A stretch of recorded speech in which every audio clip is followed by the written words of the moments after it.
大家好，我係 Brittany， 歡迎大家嚟到我頻道。我有個驚喜話俾大家知，今日嘅嘉賓係中醫師 Rachele Lam。Rachele 係三藩市嘅中醫師同埋針灸師。我哋點樣認識嘅呢？故事其實都幾得意嘅。我喺 Instagram 見到佢嘅 account Acupuncturist by Groceries， 裏邊有好多關於中醫同埋健康生活嘅建議，我覺得好有用，咁我就 follow 咗佢啦。冇幾耐之後，我媽咪同我講話，佢一個朋友寄咗封聖誕卡俾佢，竟然其中一個人喺卡上面係 Rachele 嚟添。原來係我哋兩個嘅媽媽以前喺香港一齊做嘢嘅，真係緣分沒法擋。之後我哋開始傾偈，我就問佢有冇興趣答下一啲關於中醫嘅問題，同我啲觀眾分享。我對中醫一直都好有興趣嘅。我細個嘅時候有咩事屈親隻腳啊、肚痛啊、熱氣啊，媽咪都會帶我去睇中醫嘅。但係次次去到中醫師度，我都唔係好知道佢哋係做緊啲咩。我對中醫嘅理論唔係好了解咯，所以我好開心可以同中醫師 Rachele 一齊做呢條片。幾個禮拜前，我喺 Instagram 邀請大家問林醫師一啲問題，佢揀咗幾個佢覺得最有用嘅問題，佢會用英文去答，但係我會擺廣東話字幕俾大家。我仲有一個特別驚喜俾我嘅 Patreon， 如果你想聽 Rachele 答案嘅廣東話版，即刻去我 Patreon 度啦。嗰度有好多其他資料添，例如 Cantonese with Brittany 啲片有粵拼嘅稿。咁開始之前記得留言俾我、訂閱同埋撳個鐘啦。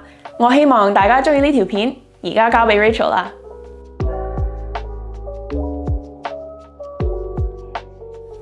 Hello， 大家好，我叫 Rachele， 係一個響三藩市嘅中醫師。今日好開心Brittany 邀請我同佢一齊做個 AMA， 都收到好多你哋啲問題，希望今日可以同你哋分享一下中醫嘅理論同埋答你哋啲問題啦。What's wrong with drinking ice water? So ultimately, in Chinese medicine, we are trying to promote good circulation. This is a very basic sort of explanation, but this includes like circulation of blood, circulation of body fluids, nutrients, and in general, we try to avoid eating ice and cold things because it constricts and slows down movement. Like if you think about anything that's frozen will be much slower than like hot boiling water. Over time, eating and drinking cold things can be very taxing on the body. So if we take this example of cold water, imagine that your stomach is trying to digest food, and this requires a lot of heat, it requires stomach acid, and you are essentially requiring this heat to help break down your food and get the nutrients from it. When we put ice water into our system, then you are kind of essentially making your body work on overtime to compensate for this temperature change. And our bodies need to maintain this optimum warm temperature to operate at. And this is sort of what we call homeostasis.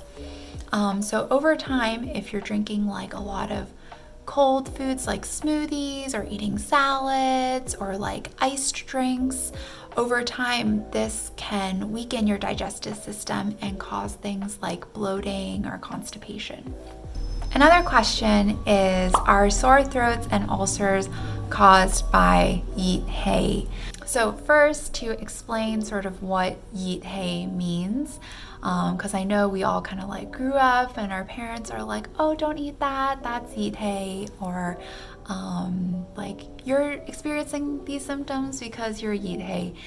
I think 熱氣 can sort of be synonymous with our Western understanding of inflammation. So it's often connected with like redness or pus or infection or kind of like this heat in the body, and that's why we call it like hot air in our system. And so sore throats and ulcers are examples of inflammation, and they can be caused by this like熱氣 or too much heat in the body. So that's often why like your parents might have said, oh, like don't eat too many potato chips, like you'll break out and get acne. Like that's another example of inflammation that is caused by the food that we eat. Another person asked, what advice does Dr. Rachele have for someone who wants to study TCM / holistic medicine, but isn't a doctor?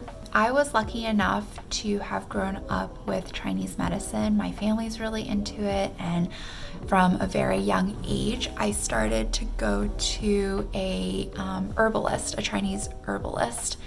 And I think when you're initially kind of like trying to learn more and are curious about a field, like I would really recommend you find a practitioner that you really connect with and just start asking a lot of questions. That's exactly what I did.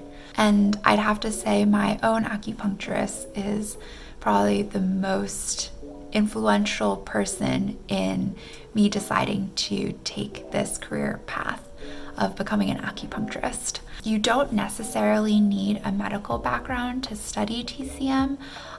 When I went to school, I took a lot of prereqs before entering my doctoral program in like the sciences. And then once you start school, about actually a third of your classes are on Western medicine. And this is just to allow you to have like another perspective on the body, but also to work more closely with Western medical providers. Okay, another question I saw on a video from Canto Mando, and they said that raw onion is熱氣, but cooked onion is not. So why?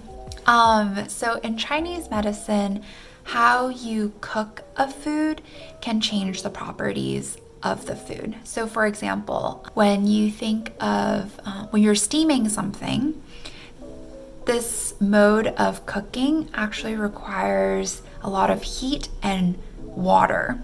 So anything that's steam often is more moistening. So oftentimes if we want to increase the moistening properties of a food, we might steam it. And so in this case for the onion, like when you cook the onion, it kind of reduces some of its stronger like heat properties and like minimizes it. Someone asked, why hasn't there been any scientific evidence even for things like Chinese medicine that clearly work? There's actually a lot of research that is coming out now around Chinese medicine, and I encourage you to do like a Google Scholar search or look for like on medical journals, but there is actually more and more research that's being done in the field of acupuncture and herbal medicine, and this is even outside of China. In fact, I am involved with an oncology and acupuncture research study currently at UCSF Hospital in San Francisco. So if you guys have more questions about that, you can ask me too. Could you explain the idea of feng, or wind is how we translate that? Whenever I don't feel well, I'm always told that I have too much feng and can get recommendations on how to get rid of it, but I'm not sure what wind really has to do with anything. So in Chinese medicine, we talk about these 6 evils that can cause illness, and they are heat, cold, wind, damp, dryness, and fire. So these 6 things can either come from the external environment, so if it's like particularly windy on one day, or if it's particularly cold, or maybe it's raining. These are external evils that we say that can enter the body. So in this case, wind is something that can affect our immune system. And so when we say that wind is coming into the body, it typically means that our immunity is down. And so you can use acupuncture or herbal medicine as ways to kind of strengthen your immune system to block wind from entering the body. Are there any similarities between traditional Chinese medicine and Ayurveda? So I personally am not too familiar with Ayurveda, but I do understand that their medicine is based around the natural elements, so like air, water, fire, and that's similar to Chinese medicine where we have 5 elements: earth, wood, fire, water, metal. In those sense, like we understand the body and how it's affected by nature in a very similar way. I know that Ayurveda also has what they call doshas, which are pretty synonymous with TCM constitutions. So these are sort of like patterns that we see in the body, and I don't want to say personality types, but I guess different ways of describing body types. Best online resources to learn about Chinese medicine. So I'm going to give myself a little plug here, but one of my friends and I, we started an IG account called Acupuncturist Buying Groceries. And we started this account because we really wanted to share more about TCM and nutrition and lifestyle. And we wanted to share it in a way that we were taught by our families. We're both Asian American acupuncturists in the Bay Area, and we grew up biculturally. So we felt like we wanted to bridge sort of that gap between Eastern philosophy and Western lifestyle. So check it out. It has a lot of practical and kind of like just very down-to-earth kind of tips. What is the best Chinese medicine to get stacked, jacked, and juiced out? I'm assuming this refers to working out and building muscle. But I'd say it's really important to support your body with what we call blood and qi building foods when you're working out. This is because working out is very taxing on the body, like you're actually putting a lot of stress on your body, so it depletes your body of blood and qi. And these are kind of like the energy and life forces in your body. So things that I would recommend are more like red meats, beans, like black beans.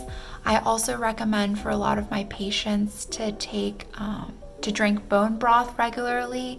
This not only supports their digestion, but also like is very nourishing to the body. I did want to mention one thing about working out in general, though, is that I think in Western medicine, there's a lot of emphasis that's put on like working out really hard. Like a hard workout is like the best for your body, but it really does depend on your body type. And I really encourage my patients to kind of check in with how they're feeling after their workouts. Like if after your Barry's boot camp workout, you're feeling completely drained and exhausted, you know, that high intensity training may not be the best thing for your body. Maybe you need to do something more restorative like yoga or stretching or qigong, like something that is more easy on the body. The idea is you don't want to over-tire your body, because over time that really depletes your body and takes away resources from all the other body functions that you need to be healthy. 有人話佢哋有興趣試針灸，就想問痛唔痛？咁其實我想先解釋。我哋做針灸用嘅針啦，都係比你哋平時去醫生打針嗰啲針幼好多噶。